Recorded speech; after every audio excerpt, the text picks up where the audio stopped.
Depois de removerem toda a estrutura de cimento, os bombeiros começaram a escavar. E a determinada altura, mais ou menos no centro, aparece uma mão estendida, quase como se estivesse a tentar escapar. Então os bombeiros continuam a escavar. E é aí que vão encontrando, um a um, 6 corpos, completamente maltratados. A sua nacionalidade seria portuguesa. O que se passou neste crime é realmente digno de um filme de terror. E a grande pergunta que nós todos temos é o que é que aconteceu a estes portugueses que estavam a passar férias no Brasil?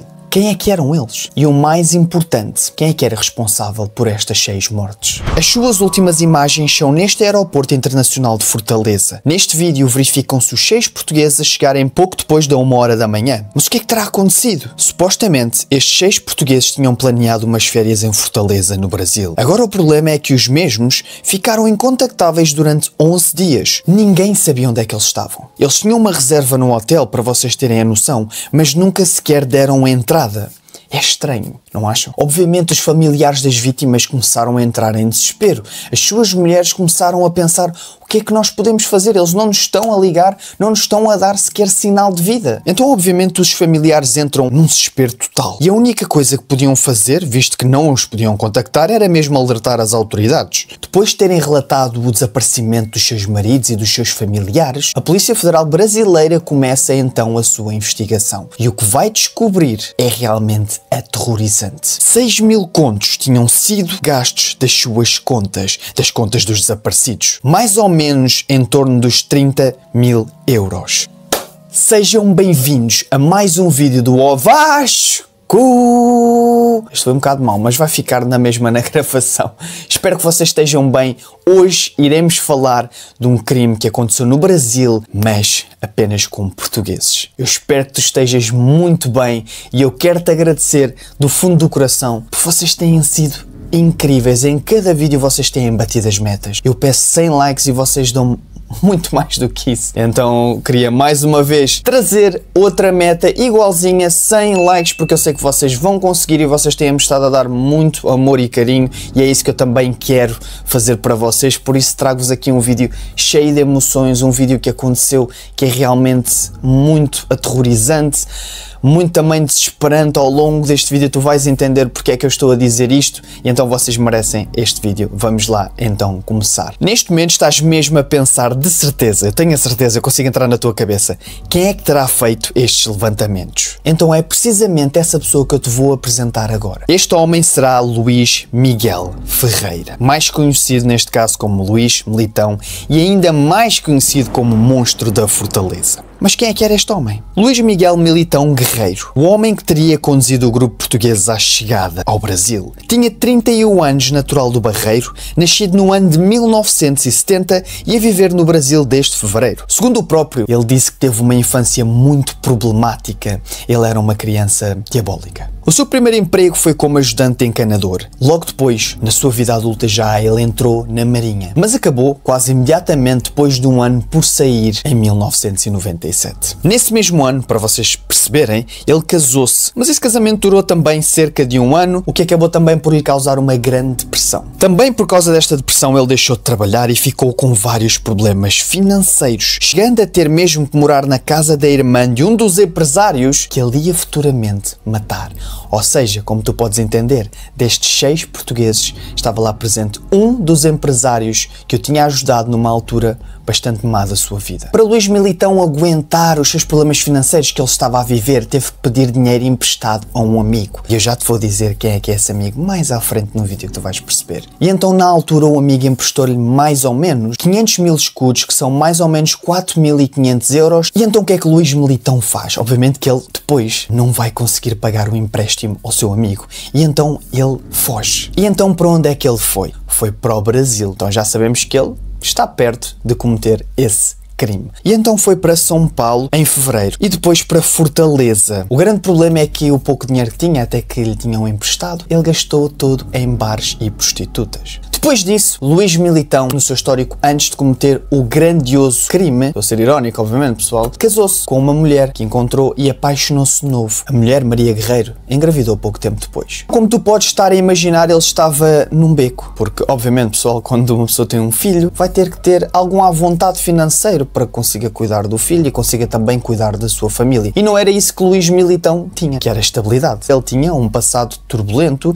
de gastar dinheiro inconscientemente e então começa-se a ver aqui um perfil psicológico de desespero que poderá levar a ele fazer algo muito mal. E então foi mesmo aí que ele começou a engendrar o seu plano maquiavélico e diabólico. Ele precisava de dinheiro fácil e então ele tinha alguns contactos com os amigos em Portugal. E então ele teve a ideia de sequestrar e matar algum desses 6 amigos. Então, depois de conjecturar este plano, entrou em contacto com esses amigos portugueses. Alguns eram empresários de sucesso na área de construção civil e ele insistiu muito para que eles viessem passar umas férias no Brasil e mais precisamente passar férias em Fortaleza. Obviamente que Luís queria que este plano resultasse de forma desesperada e então ele insistiu muito para que esses amigos portugueses viessem mesmo a Fortaleza visitá-lo e passar umas férias.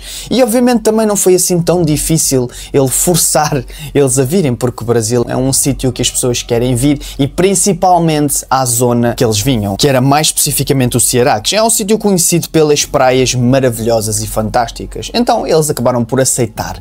Luís Militão facilitou ao máximo a tarefa deles virem, organizando as férias, organizando tudo com a agência de viagens. Os amigos, sem saber o que se estava a passar, pensavam que iam usufruir de umas férias de sonho maravilhosas que tanto precisavam e necessitavam na sua vida. O grande problema é que o monstro da Fortaleza tinha outros planos. E nós já lá vamos perceber todos os passos que levaram Luís Militão a conseguir atraí-los para um local e matá-los a todos. Entretanto, quero-vos só relembrar que podem passar no meu Instagram, que eu comecei agora a postar mais vídeos ao Vasco com aquele tracinho em baixo que eu não me estou a lembrar do nome, nunca me lembro. No Spotify também, Rasto de Sangue, se quiserem às vezes ouvir um dos casos quando estão no comboio, quando estão a andar de carro ou até quando estão a treinar. Não sei se treinar será muito bom para ouvirem o meu podcast, que eu acho que pode desmotivar, mas nunca se sabe, vocês podem gostar. Eu também consigo entrar na vossa cabeça agora e vocês estão a perguntar qual é que é a correlação real entre estes 6 empresários e Luís Militão? O que é que os levou também a confiar tanto neste homem que parecia problemático? E agora está aqui a grande revelação. Esse grande amigo que lhe emprestou o dinheiro e até o deixou viver por uns tempos quando ele tinha muitas dificuldades na casa da irmã, era este António Correia. E como pode estar a perceber, foi um dos lesados e uma das vítimas deste grande crime de Luís Militão. E então nós estamos aqui a construir um perfil psicológico deste criminoso, deste psicopata, e estamos a ver que ele é um monstro completamente sem sentimentos. E agora comecem a preparar-se, porque eu vou descrever tudo, passo a passo, o que é que aconteceu até aos 6 homens acabarem soterrados. Os 6 empresários portugueses tinham sido atraídos, tinham acabado a sua viagem e acabaram por desembarcar no Brasil. E mais precisamente no Aeroporto Internacional Pinto Martins, em Fortaleza. E para vocês verem que Luís realmente planeou isto tudo bem, pelo menos podemos dizer isto até agora, o que o Luís acabou por fazer foi dar um nome falso à agência de turismo para anular os serviços. E isto foi antes que os 6 portugueses chegassem a Fortaleza. Então toda esta conjectura acabou por levar os portugueses a acharem que, pronto, estava tudo a correr bem, estava tudo organizado, e depois, na realidade, estava lá Luís à espera dos empresários. Como podem imaginar, esta viagem era um tanto cansativa. São muitas horas de viagem e eles estavam bastante cansados e só queriam ir para o hotel descansar. Mas claro que Luís não poderia deixar isso acontecer porque tinha um plano a decorrer. E então insistiu muito com eles para irem primeiro a uma barraca, para um bar chamado Vela Latina na Praia do Futuro. E ele, para atraí-los, acabou por dizer que tinham lá um bar só alugado para eles e que iam estar lá mulheres e também mais uns amigos. Obviamente estes 6 empresários apenas queriam ir descansar. A questão é que Luís Militão insistiu tanto com eles que eles acabaram por aceitar. Luís transportou-os de Fortaleza até então à Praia do Futuro com uma Kombi branca. Quando chegaram à barraca, o que é que aconteceu? Não encontraram as mulheres, mas sim 4 homens. E aqui começa a tornar-se estranho, não é? Se tu pensas que uma pessoa te prometeu algo e do nada aparecem outras pessoas, eu acho que ia ficar uma vibe um bocadinho estranha. Mas no entanto, eles acabaram por decidir ficar. Acharam também, obviamente, estranho, mas aposto que em grupo havia sempre os mais desconfiados e os mais tranquilos e a dizer, não, tudo bem, vamos ficar aqui a deschilar. E então foi isso que eles fizeram. Começaram a beber. A questão é que esses 4 amigos não eram apenas 4 amigos de Luís Militão. tinham sido 3 seguranças contratados e o seu cunhado. Os 4 capangas eram Leonardo Sousa dos Santos, Manuel Lourenço Cavalcante, Raimundo Martins da Silva e José Jurandir Pereira. Os 4 eram brasileiros e trabalhavam como seguranças nessa barraca. E alguns também como atendores nesse mesmo bar. E agora vais ter a perceber de uma altura em que virou tudo, que foi quando os portugueses mostraram algum interesse em ir-se embora e ir descansar para o hotel. E foi aí que Luís Militão profere estas palavras. Ou agora ou nunca. Mas vejam o plano deste homem. De repente os brasileiros simulam um assalto, do qual o próprio Militão foi rendido e amarrado. Então vocês estão a perceber-se que ele próprio queria enganar os seus portugueses a que ele também estava a ser sequestrado, quando na realidade ele era o mastermind de tudo. E até agora tudo parecia um bom plano, mas as coisas depois também acabam por dar para o torto e eu vou já lá também falar sobre isso. Os empresários foram levados para a casa de banho feminina, enquanto Luís Miguel Militão foi para o balneário masculino. Os capangas / cúmplices de Luís estavam armados com facas e um revólver, tinham enxadas e bocados de pau. As vítimas obviamente foram espancadas e amarradas. Todo o dinheiro que eles tinham com eles foi retirado e também os seus cartões de débito e crédito. Os homens pediram naturalmente as senhas dos cartões e aí as coisas começam a dar para o torto, porque o grande plano de Luís Militão foi que ele é que iria levantar o próprio dinheiro dos 6 empresários. Então se ele não está envolvido no sequestro e é ele próprio que também está a ser sequestrado, porque é que vai ele então levantar o dinheiro? Porque depois nós começamos a pensar, então mas se ele vai levantar o dinheiro, ele podia se calhar alertar a polícia no momento, mas obviamente não foi o que aconteceu. Ele foi então a várias caixas, vários bancos, e foi então levantar o dinheiro e verificar se os códigos secretos dos 6 empresários estavam realmente certos. Vocês estão a imaginar e a visualizar, o Luís Militão foi levantar o dinheiro, verificar se as senhas estão corretas, mal verificou que os códigos secretos estavam todos certos, ligou para os 4 cúmplices e dá uma ordem. E essa ordem é para os matar a todos. Parecia que estava tudo a correr bem, o crime perfeito. 5 pessoas que conseguiram realmente roubar muito dinheiro destes 6 empresários. Agora a questão é que tu deves estar a pensar, mas há câmaras nos bancos? Será que a polícia não vai ver que Luís Militão levantou o dinheiro dos 6 empresários e entretanto já estão a fazer essa mesma investigação para verificar se há algum movimento na conta bancária? Também perguntar às famílias com quem é que eles iam ter. Ok que no Brasil estas coisas podem acontecer, mas foi mesmo isso então que a polícia começou a averiguar. Os familiares continuaram a ligar e foi precisamente a esposa de Joaquim da Costa que ligou para Luís Miguel porque era o único número que tinha. E vejam isto, vejam esta frieza de Luís Militão. Ele disse a ela que está tudo bem, que eles tinham chegado cansados e foram diretos para o hotel dormir. E para que ela não se preocupasse, iria dar notícias no dia a seguir. Obviamente o tempo passou e não havia notícia de nenhum dos 6. E então a família de um dos portugueses liga pela segunda vez para Luís Militão. E aí precisamente que Luís Militão diz que os 6 empresários estão em Canoa Quebrada, que fica a 160 km de Fortaleza. A polícia rapidamente chegou ao nome da dona da barraca, lembram-se daquele bar que ele tinha alugado, e a dona contou que tinha alugado o bar por uma noite a um grupo de 5 pessoas por 300 reais. Depois disso, como eu também te disse, a polícia foi rapidamente aos bancos e reparou que em 3 bancos diferentes descobriram movimentos bancários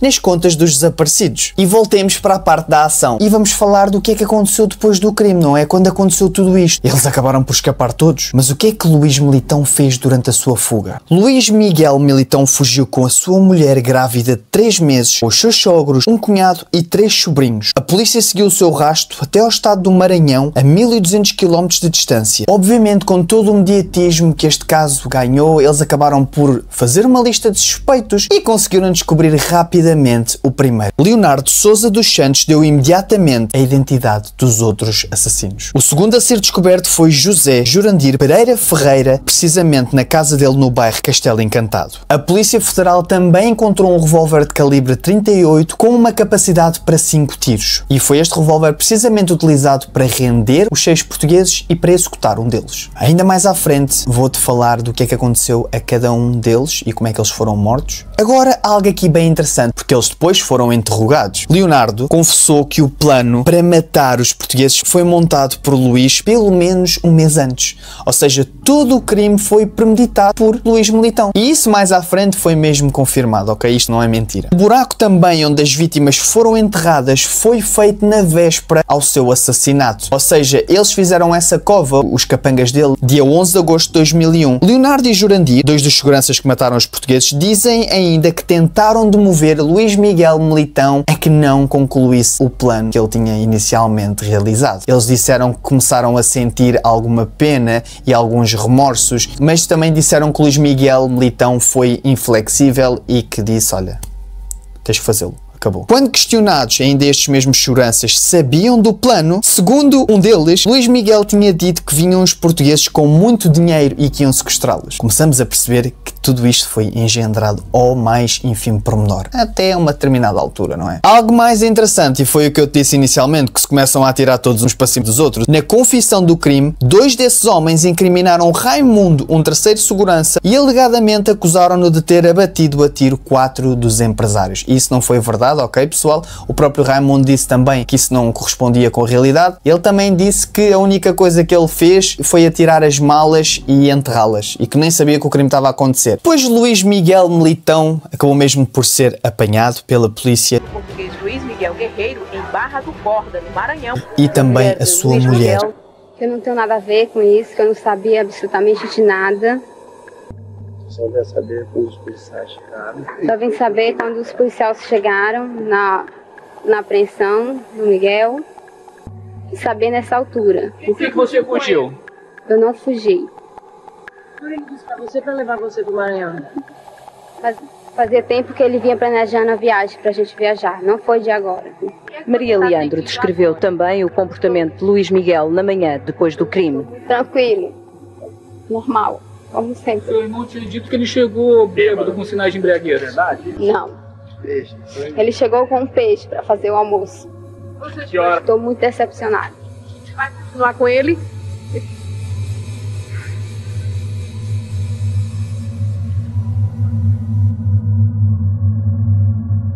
A mulher garantia que não sabia nada do que se passava, só descobriu quando a polícia chegou e apreendeu Luís. Também lhe fizeram uma pergunta bastante interessante, foi porque é que ela fugiu? E Maria diz que não fugiu. Basicamente Luís Militão tinha preparado esta viagem já com alguma antecedência e pensava que era apenas uma viagem normal. Ela também acaba por descrever o comportamento de Luís Miguel na manhã seguinte, depois do crime, e disse que estava normal. Chegou com um peixe para fazer o almoço. No dia 22 de agosto, os corpos foram encontrados sobre o chão da cozinha do bar onde tinha sido feita a tal reunião de amigos. Depois de removerem a estrutura toda de cimento, os bombeiros começaram a tirar a terra e que em determinada altura, mais ou menos no centro, apareceu uma mão estendida, como se estivesse a tentar escapar. Ali estavam os 6 corpos empilhados já sem vida. Os mortos tinham levado muitas pancadas na cabeça. O que também chamou ao interesse da polícia, e ouçam isto é muito interessante, pessoal, foi também como é que os assassinos colocaram os corpos. E algo muito interessante, o que eles fizeram foi, colocaram o primeiro corpo, despejaram areia por cima e fixaram uma laje de cimento. O processo depois foi repetido com as 5 restantes vítimas. Não me perguntem porque é que eles fizeram isso. Se alguém perceber a lógica deles estarem a colocar um corpo, colocarem uma camada, um corpo, uma camada, um corpo, uma camada, não sei se eles acabaram por se sentir culpados e quiseram ao fim e ao cabo criar uma sepultura para cada um. Não sei onde a minha cabeça consegue ir neste momento, parece estúpido agora, dizendo em voz alta, mas não entendo porque é que possam ter feito isso. No final, quando enterraram os 6 corpos, colocaram mais cimento e mais uma placa por cima e pintaram com a cor verde. E agora é aqui que nós começamos também a descobrir um pouco o que aconteceu aos 6 corpos, mais especificamente. Para vocês entenderem, o médico legista Francisco José Simão diz que o primeiro corpo que analisaram chamou muita atenção. E isto é arrepiante, pessoal, o que eu vou contar agora. Naquele corpo encontraram nas vias aéreas superiores e nas vias aéreas inferiores a presença de areia. E essa mesma areia estava presente também no esófago. Isto quer dizer que eles respiraram e entrou areia. Com esta informação nós conseguimos deduzir que eles estavam vivos e que morreram mesmo por asfixia. E algo também muito interessante, não foram todos que foram enterrados vivos. Foram 5 portugueses que foram enterrados vivos e um foi executado e morto a tiro. 18 dias depois dos homicídios, os corpos são transladados para Portugal. A família não viu os corpos porque estavam num estado tão avançado de composição. Mas eles fizeram outra coisa, em cima dos caixões colocaram as imagens de cada um e ao fim e ao cabo acaba por trazer se calhar alguma paz, mas é sempre uma situação complicada. Eu nem quero imaginar o que as pessoas sentiram quando viram um elemento da família a ser levado assim. Quais então serão as penas destes 5 criminosos e assassinos? E então vamos começar com as penas mais baixas. Mais baixas, como quem diz, né? Na realidade, Raimundo Martins da Silva Filho, que foi um dos ajudantes, foi condenado a 132 anos de prisão. Os outros condenados receberam pena de 120 anos. Leonardo Sousa dos Santos e José Jurandir Pereira também continuam presos. Um quarto elemento, o cunhado Militão e seu sócio na barraca, barraca, Manuel Lourenço Cavalcante, já progrediu para o regime semiaberto e trabalha numa confeitaria. Uma curiosidade é que 4 estão na mesma prisão e este último, o quarto elemento que eu falei, é o único que não está nessa mesma prisão. E Luís Militão, finalmente, que também foi julgado e condenado a 150 anos de prisão. Ao fim e ao cabo, 25 anos por cada morte que causou. E não penses que este caso já terminou, porque há aqui umas curiosidades, coisas bastante interessantes. Então vamos lá começar. Não sei onde fui buscar esta coragem, não sei onde fui buscar esta malvadez. Vocês têm direito a chamar-me tudo aquilo que quiserem, porque estão dentro desse direito, mas, sinceramente, não sei porque fiz. Nem sei como tive coragem para... Luís Militão fez várias entrevistas e é realmente estranho, não é? Ver uma pessoa falar, estar viva, enquanto outras 6 pessoas estão mortas e essa pessoa foi quem causou tudo isto. Não mandei matar ninguém. Isso é que eu sei, isso tenho a certeza. Não fiz nada. A única coisa que fiz de errado foi não ter avisado a Polícia Federal que havia um sequestro. E disse-me arrependo muito. Peço desculpa a todos os familiares dos que estão mortos. Para mim faz uma confusão absurda e nesta entrevista que ele fez, ele próprio diz que nunca foi tão frio e não sabe onde foi encontrar coragem para encontrar esta frieza para fazer o que fez. Ele próprio diz, não sei onde fui buscar esta malvadez. Luís Miguel Carreiro, como é que se sente? Estou bem. O que é que há novidades em relação a este processo? Não sei. Estou fechado, não tenho acesso a novidades nenhumas, não sei. Vai tomar alguma iniciativa para a sua defesa? Não. Só ficar quieto, esperar. Nunca mais vou conseguir enfrentar a sociedade. Nunca mais vou conseguir enfrentar a minha esposa. Os meus pais não os vou conseguir enfrentar. Os familiares dos que morreram não vou conseguir enfrentar. Não vou conseguir enfrentar ninguém. Outra coisa bastante interessante que nós ainda não discutimos foi a própria barraca. Nessa barraca onde estava o bar, havia uma casa por trás que estava colada. Estes donos da barraca tinham um quarto na parte da frente da casa e nesse quarto conseguiam ouvir tudo o que acontecia. E agora tu perguntas, Vasco, eles não ouviram o crime que aconteceu nessa noite? E a questão é que não, porque eles não estavam em casa. A própria filha da dona, numa entrevista, diz que provavelmente se estivessem em casa nesse dia também tinham morrido. Porque iriam ouvir o barulho que estava a acontecer, iam ver o que estava a passar e eram mortos. Ou seja, eram mais pessoas que iriam ser mortas nesse dia, que não aconteceu e por sorte. O advogado acabou por começar a trabalhar com Luís Militão também um bocado de forma estranha, porque o antigo advogado de Luís começou a discutir com o promotor de justiça e eles andaram mesmo à luta, pessoal. E foi aí que começou mesmo a trabalhar com Luís Militão, sendo o seu advogado de defesa. Agora, uma coisa super interessante e eu acho que tu queres mesmo ouvir, que foi a pós-prisão de Luís Militão. Precisamente no ano em que ele foi preso, a polícia brasileira intercepta uma carta de Luís Militão. Quando foram a ler o que estava escrito nessa carta, era precisamente um pedido ao irmão em Portugal para um passaporte falso. Consegues começar a entender que ele tinha planos de fugir da prisão. E foi precisamente isso que ele tentou fazer. Tentou fugir várias vezes. E precisamente em 2008 chegou mesmo a construir um túnel com 9 reclusos. Não conseguiu escapar, ok, pessoal? Mas eu acho que é bastante interessante saber destas coisas. Também dentro da prisão, Luís esteve envolvido em vários crimes, como tráfico de droga e organização criminosa. Foi também apanhado em escutas telefónicas a chefiar uma escola de sequestros. A sua pena não foi agravada por estes delitos que ele cometeu, porque, pelo que eu percebi, ele não estava diretamente relacionado. Não sei se vocês têm a noção, mas no Brasil acontecem estas coisas, estas redes mesmo nas prisões e eles acabam mesmo por ser levados para isto. Não estou a dizer que são uns inocentes, não estou a dizer isso, mas é mesmo uma máfia gigantesca dentro das prisões. Outra curiosidade que te pode deixar irritado e, de certa forma, é estranho, e aqui abrimos outras portas, não é? Que é para o lado do criminoso, para o lado do assassino que cometeu realmente estes crimes. Qual é a sua forma de pensar depois de cometer esses mesmos crimes e a forma também de lidar com isso? E foi o que aconteceu, pessoal. Ele, em 2012, Militão escreve um livro. E olhem o nome do livro. Morrer na Praia do Futuro. Nós podemos ficar a analisar isto filosoficamente o resto do dia. E faz-me confusão. O próprio nome do título, na minha interpretação, a vida dele acabou, pelo menos na interpretação deste título, a vida dele acabou na Praia do Futuro. Ele morreu. É forte, porque foi o que aconteceu. Ele, depois de cometer esse crime, Luís Militão, que ele conhecia, ele próprio conhecia, os familiares conheciam, morreu. Mas ao mesmo tempo, isso não aconteceu, porque ele vai ter que lidar com este crime para o resto da sua vida. E se isso é justiça, enquanto uma pessoa está viva e as outras 6 estão mortas, vocês já sabem, quando nós entramos neste ramo, gostava de vos ter em live para falar com vocês sobre isso. E como vocês podem entender, a vida de Luís Militão não termina, não é? Porque ele está na prisão a sofrer pelos seus crimes e ao mesmo tempo também está a evoluir-se, porque ele está a estudar numa faculdade de pedagogia. E está mesmo a fazer isso, pessoal. Ele neste momento está a estudar no ensino à distância no computador que é colocado numa cela. Ele também disse ao advogado que, saindo desse sistema de prisão, vai tentar ensinar, tentar ser professor. Outra curiosidade é que ele continua casado com a mesma mulher e tem um filho que já é maior de idade. A grande pergunta é quando é que ele poderá sair? Não é daqui a 150 anos. Eu não estou muito dentro de como é que funciona o sistema de prisão do Brasil, mas pelo que entendo, até podem dar 400 anos. A pena acaba por ser reduzida consoante também as coisas que eles fazem. Tanto estar numa faculdade como fazer determinadas tarefas, a pena vai diminuindo. E eles conseguem sair bastante antes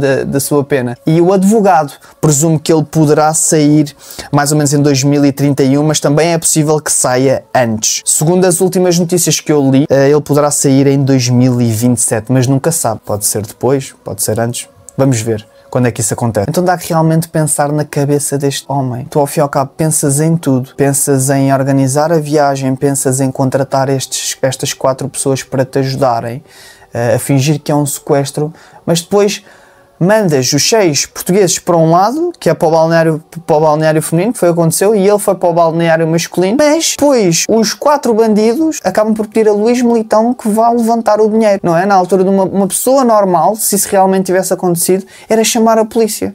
Ele podia ter feito isto de outra forma e realmente ter levado a acreditar que ele realmente também estava a ser sequestrado, roubar o dinheiro e realmente, se calhar, a partir daí construir outro caso diferente e não precisava de matar as 6 pessoas. Como é que ele pensa tão bem e tem uma inteligência, se calhar, acima da média por conseguir criar este plano e fazê-lo, mas depois faz uma cagada gigantesca que é ir levantar o dinheiro? Eu espero que vocês tenham gostado deste vídeo. Este é o vídeo, provavelmente eu ainda não o editei, mas é o vídeo maior do canal, de certeza. Não sei quantos minutos vai ter, mas vocês merecem, porque vocês estão a ser mesmo incríveis. A meta de likes, vocês estão a batê-la facilmente mesmo. Pessoal, vocês com um vídeo de 500 views, vocês já estão a arrebentar os 100 likes. É realmente absurdo, vocês são incríveis e queria bater outra vez a meta de 100 likes, se conseguirmos em 3 vídeos consecutivos. E espero que vocês estejam bem e deem-me ideias para o próximo caso. A minha prisão perpétua, pagar, não paga. Sim, tem todos os direitos de pensarem aquilo que quiserem sobre mim.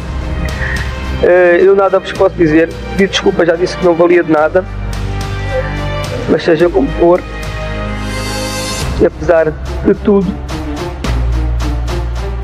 tentem viver de uma forma digna daquilo que eu não consegui fazer. O meu pai, a minha mãe, o meu irmão e a minha irmã. Falei com eles ontem, aqui à noite. Eles porque disseram, a minha mãe disse: filho, todo mundo te acusa, mas eu sei que tu não és culpado. E eu disse: mãe, sou.